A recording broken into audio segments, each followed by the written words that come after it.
This is from the New York Times. Democratic senator releases transcript of interview with dossier firm. Okay, let's see what's going on here. Of course, a bunch of pop-ups are popping up all over the place because this is the New York Times.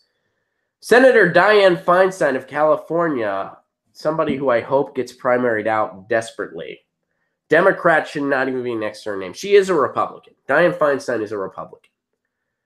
I mean, even calling her like a centrist Democrat would be inaccurate. She supported the Bush tax cuts. She's adamantly against single payer. She's against living wages. She is a Republican. Straight up, she is a Republican. Senator Dianne Feinstein of California, the top Republican on the Judiciary Committee, on Tuesday unilaterally released a highly anticipated transcript of the company's interview with one of the founders of the firm that produced a salacious and unsubstantiated dossier outlining a Russian effort to aid the Trump campaign. The interview with Glenn R. Simpson of Fusion GPS took place last summer and was expected to shed light on the origins of the firm's work, its concerns about the Trump campaign's activities, and what the FBI may have done with the information. Mr. Simpson and Peter Fritsch, the firm's co-founders, had called the transcripts released last week in an op-ed in the New York Times in which they accused Republicans of concealing their testimony in an effort to smear the dossier and distract from questions about the Trump campaign's ties to Russia. How could you distract from that when you have a corporate media that talks about it literally 75% of the time? I mean, according to some of the studies that have been done out there, MSNBC spends literally 75% of their time talking about Russia. And when you just harp Russia, Russia, Russia, Trump's approval goes up. When you actually talk about issues and you hold Trump accountable for his policies, which are just Republican policies, his numbers go down. The Russiagate strategically is a disaster. There is no evidence of actual collusion. They're probably going to find out that it was just typical white-collar crime money laundering. And I don't know about you. I did not need a year-and-a-half investigation to tell me that Trump is a shady oligarch that has dealings with other shady oligarchs around the world, including Russians. I didn't need a year-and-a-half investigation to come to that conclusion. I don't know who did. I really don't. But McCarthyism's good for ratings. So when is this going to stop? I have no idea. I thought it would have been over by now. I think they're going to try to. I think get yourself. Wait, I got to read this real quick. Sake just put in the chat, get your news on with Ron because get your red baiting on with Rachel doesn't scan. I like that slogan, Sake. I like it. Get your news on with Ron because get your red baiting on with Rachel doesn't scan. That, of course, is referring to Rachel Maddow, somebody I used to consider a diamond in the rough. I used to love Rachel Maddow. But, man, as of recent, she has really let us down. And when I say us, I mean progressives. She has let us down big time. Between the nonstop Russia hysteria, between her pretending to not know what net neutrality is or how it works. She gets a paycheck from Comcast, by the way, who is anti-net neutrality. Comcast wants to see net neutrality go away. So you have Rachel Maddow, a Rhodes Scholar, a genius. Rachel Maddow is a genius. She's a very intelligent woman. Pretending she doesn't understand net neutrality. Mr. Simpson has also spoken with investigators from the House and Senate Intelligence Committees, which have their own investigations into Russia's election interference. By the way, it used to be collusion. Now it's changed to interference. They keep moving the goalposts because it's been a year and a half, and they've pretty much found nothing. Nor do we're not even sure what exactly Trump's being accused of. And this is coming from, look, I don't like Trump. I'm not a Trump apologist.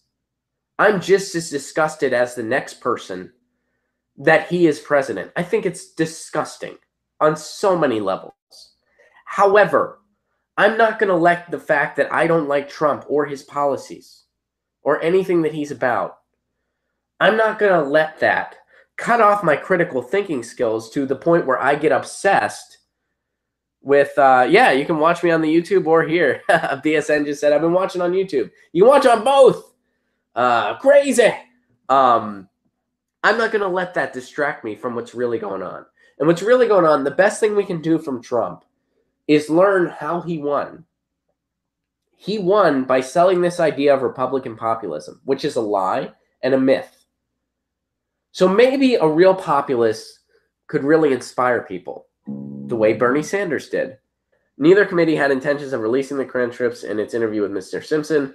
Ms. Feinstein moved to do so without the committee's Republican chairman, Senator Charles E. Grassley of Iowa, almost certainly escalating partisan tensions on the committee. Mr. Grassley last week rejected the firm's request to release the transcript, citing concerns that its release could taint the committee's ongoing investigations related to Trump's election meddling. Now it's meddling. It was collusion. Now it's just meddling, interference. Yeah, we interfere in other nations' elections all the fucking time. We do that all the time. We did that in Russia and celebrated it. The United States did that in Russia and we celebrated it. Mr. Grassley, along with another Republican on the panel, Senator Lindsey Graham of South Carolina, issued a criminal referral last week for the dossier principal author, a former British spy named Christopher Steele. Fusion GPS was hired by the Washington Free Beacon, a conservative website, in September 2015, and the DNC and Clinton campaign later funded its work, including that of Mr. Steele. Republicans have repeatedly and vocally raised concerns that the dossier, a set of reports paid for by the Democrats, could have been mishandled by the FBI as it was opening its own investigation into the Russian effort in the Trump campaign. More partisan bickering that's distracting from what's really going on. So, we'll see if this transcript yields any fruit. I kind of doubt it. Almost every Russiagate story I see, I feel like Lucy with the football.